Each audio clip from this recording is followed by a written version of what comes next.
ओम काली ओम काली ओम काली ओम काली। जय शेरा वाली माँ की, जय दुर्गा जी की। ओम नमः शिवाय। शिव जी सदा सहाय। ओम नमः शिवाय। गुरु जी सदा सहाय। जय गुरु जी। शुक्राना गुरु जी।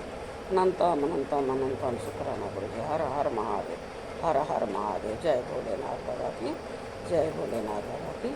आज मैं काली पुराण का छठा अध्याय मदन वाक्य वर्णन करने जा रही हूँ, पढ़ने जा रही हूँ। जय।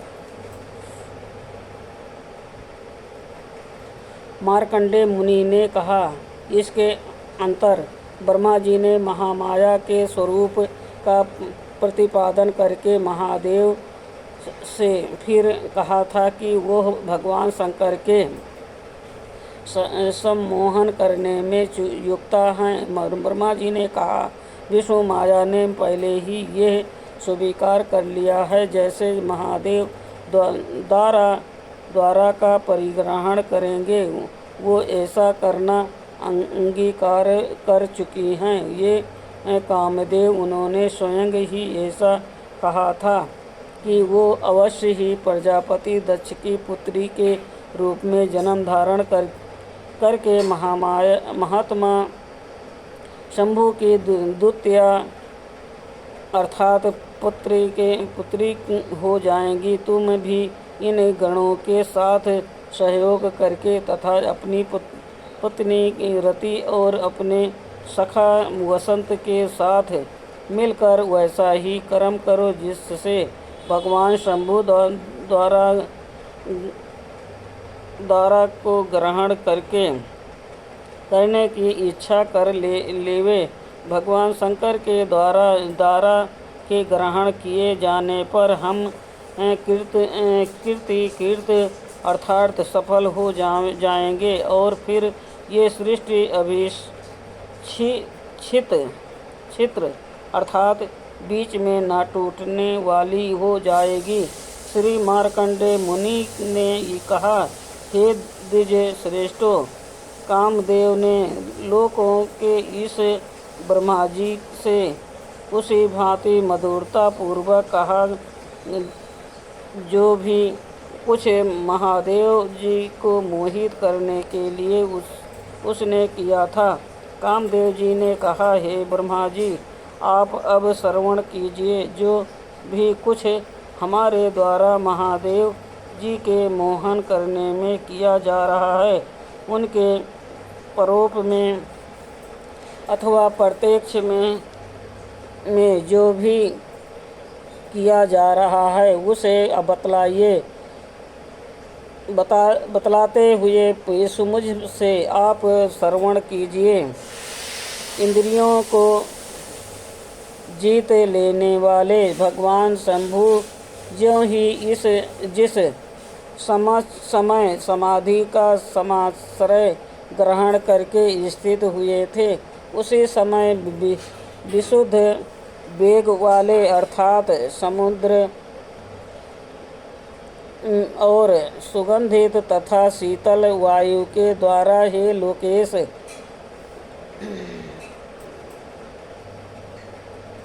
नित ही मोह के करने वाली हैं, उनसे उन शंभु को विजित करूँगा कि अपने सरासन का ग्रहण करके अपने बाणों को मैं उनके गणों को मोहित करते हुए उनके समीप में भ्रमित करूँगा। मैं वहाँ से सिद्धों के द्वंद्वों को अहर्निश रमण कराता हूँ और निश्चय ही आवेग और भाव सब प्रवेश किया करते हैं। हे पितामह, यदि शंभु के समीप में प्रविष्ट होने पर कौन सा प्राणी बारंबार वहाँ पर भाव को नहीं किया करता है। मेरे केवल प्रवेश के होने ही से सभी जीव जंतु उन प्रकार के हो जाया करते हैं। निश्चय ही जिस समय वह प्रथमाधिक दीप आपके प्रथम को गमन करते हैं तो उसी समय मैं वहीं पर, हे ब्रह्मा जी, अपनी पत्नी प्रति और मित्र वसंत के साथ चला जाऊंगा। यदि ये मेरु पर चले जाते हैं अथवा जिस समय तारकेश्वर में पहुंच जाते हैं ये कैलाश गिरी पर गमन करते हैं तो उस समय मैं भी वहीं पर चला जाऊंगा। जिस अवसर पर भगवान हर अपनी समाधि का परित्याग करके एक क्षण को भी स्थित होते हैं तो फिर मैं उसके ही आगे चक्रवाक के दंपति को योजित कर दूंगा। हे ब्रह्मा जी, वो चक्रवाक का जोड़ा बार बार हवे भाव से संयुक्त अनेक प्रकार के भाव से उत्तम दंपति के कर्म को करेगा। उनके आगे फिर जाया के सहित नीलकंठों को भी समीप ही में मैं सम्मोहित करूँगा और समीप ही मृगों तथा अन्य पक्षियों को भी मोह युक्त कर डालूँगा। ये सब जिस समय में एक अति अद्भुत भाव को प्राप्त करके परस्पर रति सुख का उपभोग करेंगे तथा मयूरों के जोड़ों को देखकर कौन सा प्राणी है जो उस समय में उत्सुकता से रहित बना रहे, अर्थात कोई भी चेतन ऐसा नहीं है जिसे उत्सुकता न हो और उनके ही आगे मृग अपनी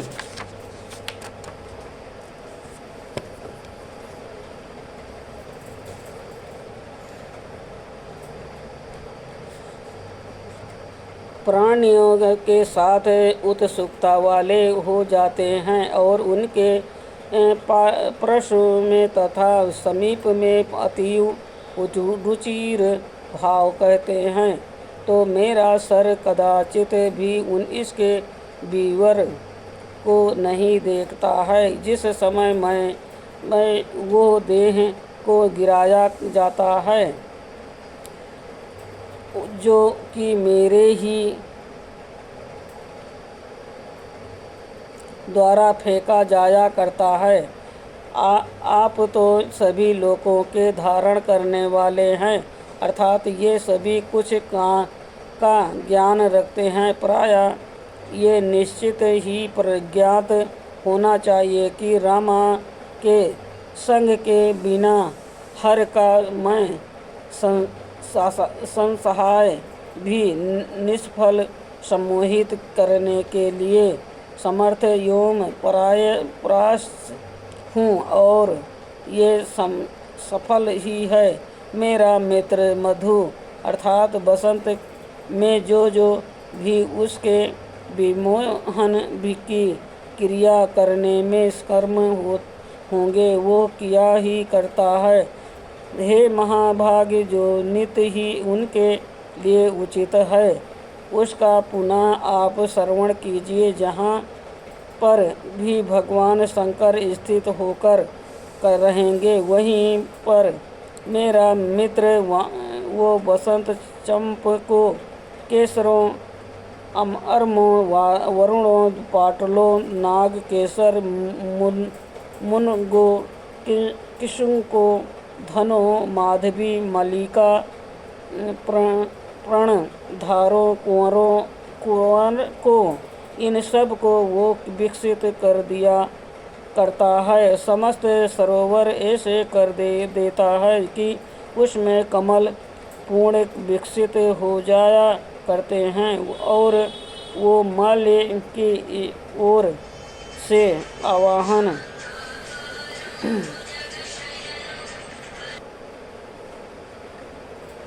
नीति मोहन के करने वाली हैं। उनसे उन शंभु को विजित करूँगा कि अपने सरासन का ग्रहण करके अपने वाणों को मैं उनके गणों को मोहित करते हुए उनके समीप भी भ्रमित करूँगा। मैं वहाँ पर सिद्धों के ध्वजों को अरसिनी से रमण कराता हूँ और निश्चय ही भाव सब प्रवेश किया करते हैं। हे पितामह, यदि शंभु के समीप में प्रविष्ट होने पर कौन सा प्राणी बारंबार वहाँ पर भाव को नहीं किया करता है कि मेरे केवल प्रवेश के होने ही से सभी जीव जंतु उस प्रकार के हो जाया करते हैं। निश्चय ही किस समय वह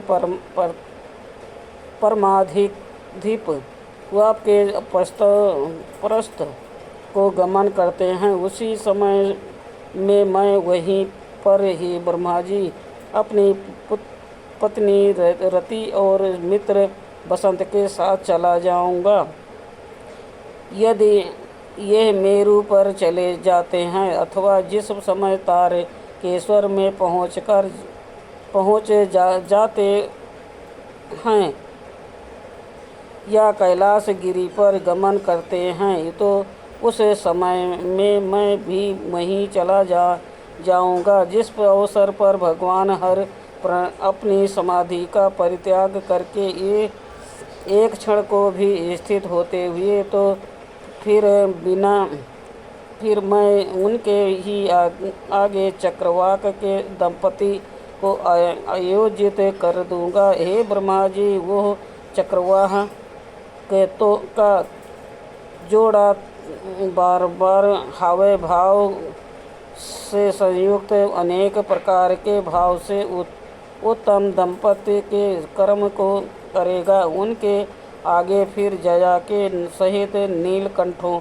को भी समीप ही में मैं सम्मोहित करूँगा और समीप ही मृगों तथा अन्य पक्षियों को भी मोह युक्त कर डालूँगा। ये सब जिस समय में एक अतिभूत भाव को प्राप्त करके परस्पर रति सुख का उपयोग करेंगे, तभी तथा मयूरों के जोड़ों को देखकर कौन सा प्राणी है जो उस समय में उत्सुकता से रहित बना रहे हैं, अर्थात कोई भी चेतन ऐसा नहीं है जिसे उत्सुकता न हो और उनके ही आगे मृग अपने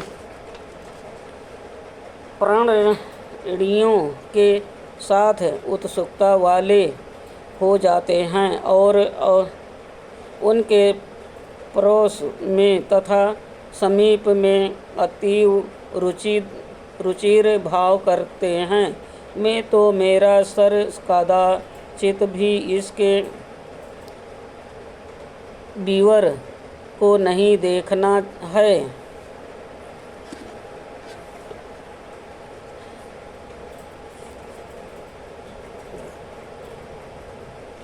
देखता है जिस समय में वह देह से गिराया जाता है, जो कि मेरे ही द्वारा फेंका जाया करता है, और तो सभी लोगों के धारण करने वाले हैं, अर्थात ये सभी कुछ का ज्ञान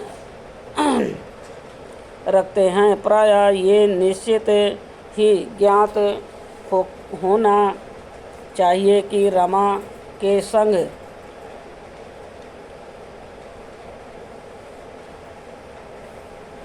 के बिना हर का मैं सहाय भी निष्फल समामोहित करने के लिए समर्थ एवं पर्याप्त हूँ, और ये सफल ही है। मेरा मित्र मधु अर्थात बसंत तो जो भी उसके विमोहन की क्रिया करने के कर्म होंगे वो किया ही करता है। यह महाभाग जो नित्य ही उसके लिए उचित है, उसका पुनः आप श्रवण कीजिए। जहाँ पर भी भगवान शंकर स्थित होकर रहेंगे, वहीं पर मेरा मित्र वो बसंत चपकों, केसरों, अमरों, अमोमों, वरुणों, पाटलों, नाग, केसर, मुनंगों, किसुको धनों, माधवी, मालिका, प्राणधारों, कुंवरों को, इन सब को वहाँ विकसित कर दिया करता है। समस्त सरोवर ऐसे कर देता है कि उसमें कमल पूर्ण विकसित हो जाया करते हैं और वह माले की ओर से आवाहन करने वाली परमाधिक सुगंधित वायु में बीक्षण करते हुए यत्न पूर्वक भगवान शंकर के आश्रम को सुगंधित कर दे। समस्त वृक्षों का समुदाय विकसित हो जाएगा। वह लताएं परम रुचि भाव से दंपत्ति को प्रकट करती हुई वहाँ पद मेक्षों को विशिष्ट करेंगे, अर्थात वृक्षों से लिपट जाएंगे। पुष्पों वाले उन वृक्षों को उन सुगंधित समीरणों को से संयुक्त देखकर वहाँ पर मुनि भी काम कला के वश में हो जाया करते हैं, जो अपनी इंद्रियों का दमन किए हुए हैं। हे लोकों के स्वामी, अनेक परम शोभन भावों के द्वारा उनके गण सूर्य और सिद्ध तथा परम तपस्वी गण भी जो दमनशील हैं, वह सभी वश में आ जाया करते हैं। उनके आगे हमने मोह का कोई भी कारण नहीं देखा है। भगवान शंकर तो काम से उत्थित भाव को भी नहीं किया करते हैं। ये सभी कुछ मैंने देखकर और भगवान शंकर की भावना का ज्ञान प्राप्त करके मैं तो शंभु को मोहित करने की क्रिया से विमुख हो गया हूँ। ये नियत ही है कि बिना माया के ये कार्य कभी भी नहीं हो सकता है। इतना तो मैं सब कुछ कर चुका हूँ, किंतु भगवान शंभु के मोहन के कार्य मैं विफल ही रहा हूँ। किंतु पुनः आपके वचनादेश को श्रवण करके जो योग निंद्रा के द्वारा उदित है, उस योग निंद्रा का प्रभाव सुनकर तथा गणों सहित देखकर मेरे द्वारा शंकर के विमोहन करने के लिए फिर एक बार उद्यम किया जाता है कि कृपा करके हे त्रिलोकेश, योग निंद्रा को पुनः शीघ्र ही जिस प्रकार से शंभु की जाया पत्नी हो जावें, वैसा ही कीजिए। शंभु के यम नियम और नित्य ही योने वाले प्राणायाम तथा महेश के आसन और गोचर में प्रत्याहार, ध्यान, धारणा और समाधि में विघ्नों को संभव होना, मैं तो ये मानता हूँ कि मैं तो क्या मुझ जैसे सैकड़ों के द्वारा भी नहीं किया जा सकता है। तो भी ये कामदेव के गण भगवान शंकर के यम नियमादि उपरयुक्त अंगों के विकार रूपी विघ्न करें। मार्कंडेय मुनि ने कहा, इसके अंतर ब्रह्मा जी ने भी पुनः कामदेव से ये वचन कहा था कि हे तपोधने, ब्रह्मा जी ये योग निंद्रा के वाक्य का स्मरण करके और निश्चय करके ही ये कहा था। ब्रह्मा जी ने ये योग निंद्रा अवश्य ही भगवान शंभु की पत्नी होगी। जितनी भी आपकी शक्ति है उसी के अनुसार आप भी इन योग निंद्रा की सहायता करिए। आप और अपने गणों के साथ ही वहीं पर चले जाइए जहाँ पर भगवान शंकर समेव स्थित हैं। हे कामदेव, आप भी अपने सखा वसंत के साथ वहाँ पर शीघ्र ही गमन करिए, जिस स्थान पर शंभु विराजमान हैं, और अहरनिश के चतुर्थ भाग में नित ही जगत का मोह करो और शेष 3 भाग में गणों के साथ सदा भगवान शंभु के समीप संचित रहो। मार्कंडेय मुनि ने कहा, इतना कहकर लोकों के स्वामी ब्रह्मा जी वहीं पर अंतर्ध्यान हो गए और कामदेव अपने गणों के सहित उसी समय में भगवान शंभु के समीप चला गया था। इसी बीच में प्रजापति दक्ष चिरकाल तक तपस्या में रत होता हुआ बहुत प्रकार के नियमों से सुंदर व्रतधारी होकर देवी के समाराधना में निरत हो गया था। हे मुनि सत्मो, फिर नियमों से युक्त और योग निद्रा देवी का यजन करने वाले दक्ष प्रजापति के समक्ष में चंडिका का देवी प्रत्यक्ष हुई थी। इसके अंतर प्रजापति दक्ष प्रत्यक्ष रूप से जगन्मयी विष्णु माया का दर्शन प्राप्त करके अपने आप को कृत अर्थात पूर्णतया सफल मानने लगा था। अब भगवती के रूप का वर्णन किया जाता है कि वह देवी बालिका थी।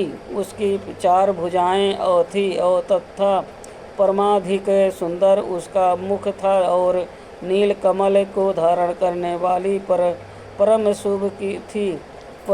वरदान तथा अभयदान उसके नयन थोड़ी रातिमा के लिए हुए थे और सुंदर और खुले हुए केशों पर परम प्रीति से युक्त होकर विनम्रता से उस देवी की स्तुति की थी। दक्ष ने सृष्टि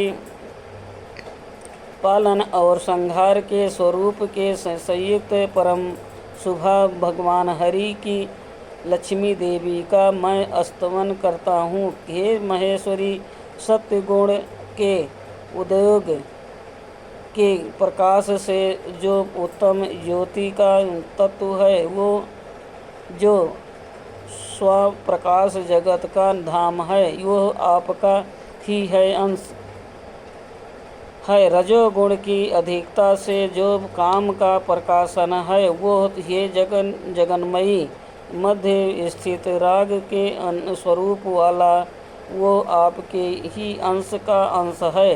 तपोगुण के अतिरिक्त जो मोह का प्रकाशन है, जो कि चेतनों का आच्छादन करने वाला है, वो भी आपके अंशांश को गोचर है। आप परा हैं और परा स्वरूप वाली हैं। आप परम शुद्ध हैं, निर्मला हैं और लोगों को मोह करने वाली हैं। आप 3 रूपों वाली त्रयी, वेद त्रयी, कीर्ति वार्ता और इस जगत की गति हैं, जिसे नियोथ मूर्ति के द्वारा माधव धात्री का विभाजन करते हैं।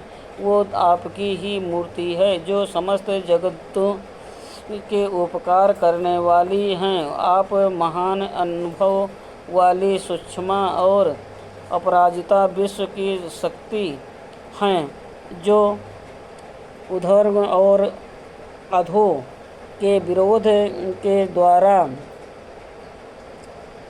पावनों से पर का व्यक्तिकरण किया जाता है। वो ज्योति आपके मात्रार्थ के भाव समस्त सावयवक्त, जिसका योगीजन बिना आलम्भ वाणी निष्फल परम निर्मल आलम्बन किया करते हैं, वो तत्व आपके ही अंतर गोचर है। जो प्रसिद्ध कूट स्था अति प्रसिद्ध हो और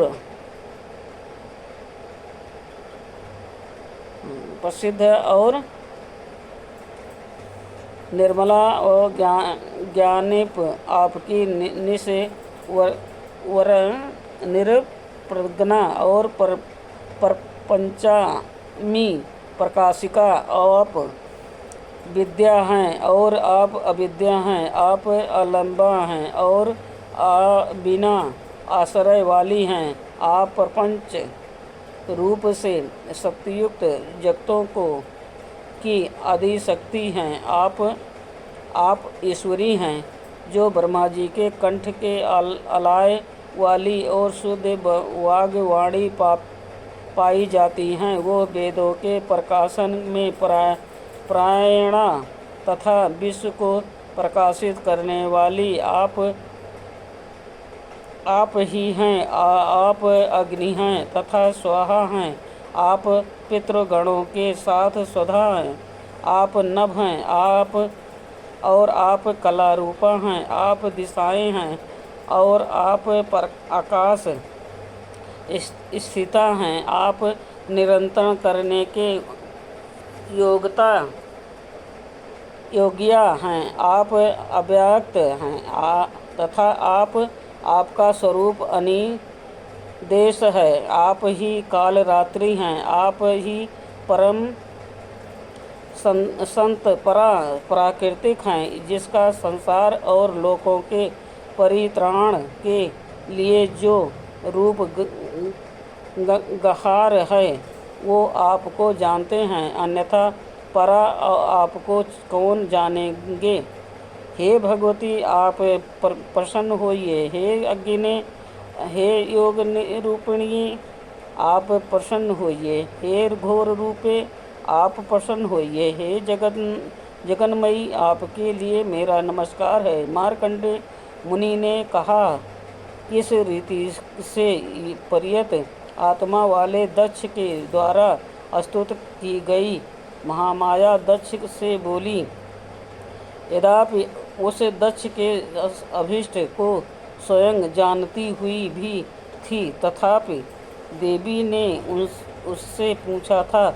भगवती ने कहा, हे दक्ष, आपके द्वारा अत्यधिक की गई इस मेरी भक्ति से मैं आपसे परम प्रसन्न हूँ।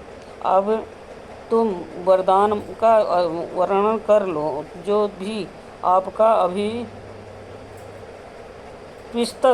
हो वो मैं स्वयं ही तुझे दे दूंगी। हे प्रजापते, आपके नियम से, तपो से और आपकी स्तुतियों से मैं बहुत अधिक प्रसन्न हो गई हूँ।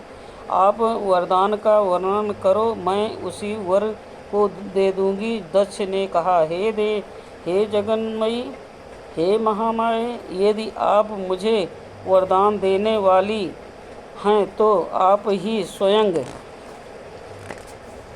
मेरी पुत्री होकर भगवान शंकर की पत्नी बन जाइए। हे देवी, ये वर केवल मेरा ही नहीं है अपितु समस्त जगती का है।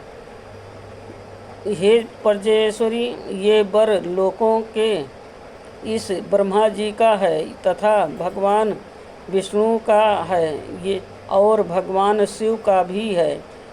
देवी ने कहा, हे प्रजापति, मैं आपकी पुत्री होकर आपकी जया पत्नी में जन्म धारण करने की वाली होऊंगी तथा भगवान शंकर की पत्नी हो जाऊंगी और इसमें विलंब नहीं होगा कि जिस समय से आप फिर से विषय में मंद आदर वाले हो जाओगे, तब मैं सुखनी भी अथवा तुरंत ही अपने देह का त्याग कर दूंगी।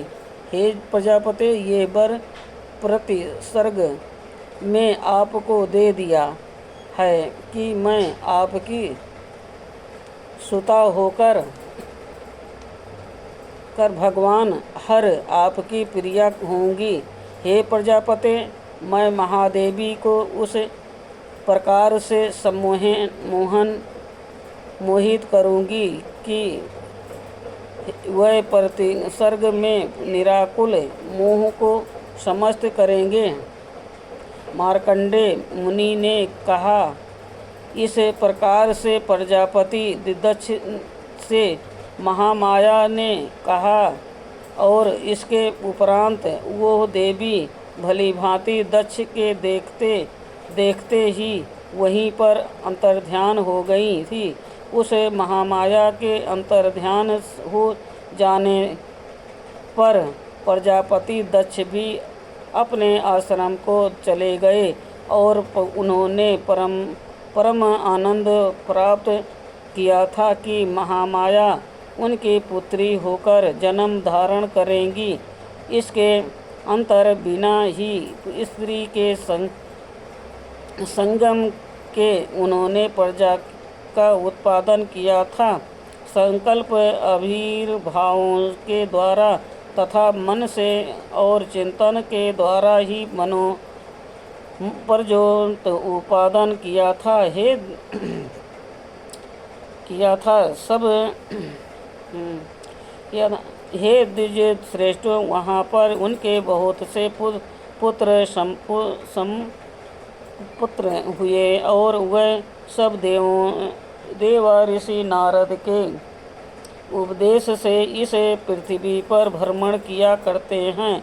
और उनके बारंबार जो पुत्र उत्पन्न हुए थे वह सभी अपने भाइयों के ही मार्ग पर नारद जी के वचन से चले गए थे।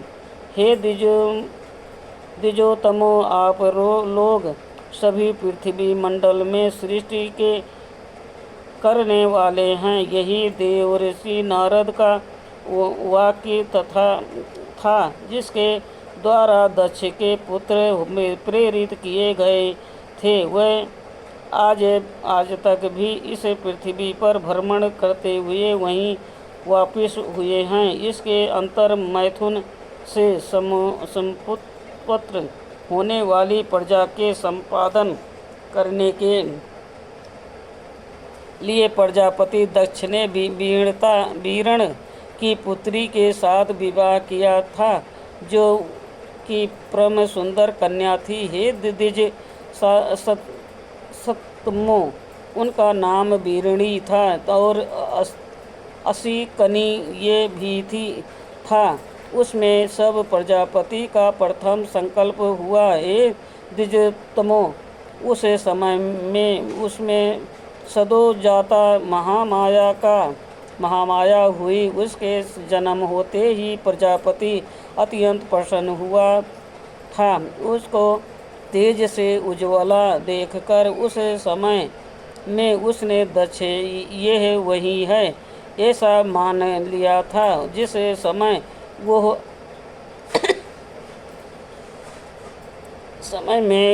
वो संपन्न हुई थी, पुष्पों की वर्षा आकाश से हुई थी और मेघों ने जल वृक्ष की थी। उस अवसर पर सभी दिशाएं उसके जन्म धारण करने पर परम शांति समुद्रगत हो गई थी। आकाश में गमन करके देवगणों में परम शुभ वादों को बजाया था। हे नमोतमो, उस सती के संपन्न होने पर शांत अग्नियां भी प्रज्वलित हो गई थी। वीरणी के द्वारा लक्षित दक्ष प्रजापति ने उस जगदीश्वरी का दर्शन प्राप्त करके महामाया को परमार्थिक भक्ति की भावना से शोषित किया था। ओम काली ओम काली ओम काली। जय माता रानी की जय, शेरावाली माँ की जय, दुर्गा माता की। ओम नमः शिवाय। शिव जी सदा सहाय। ओम नमः शिवाय। गुरु जी सदा सहाय। जय गुरु जी, शुक्राना गुरु जी, अनंताम अनंताम शुक्राना गुरु जी। जय जय जय। जो कालिका पुराण पढ़ने में भूल चूक हुई भी माफ़ करना। जय माता रानी की जय।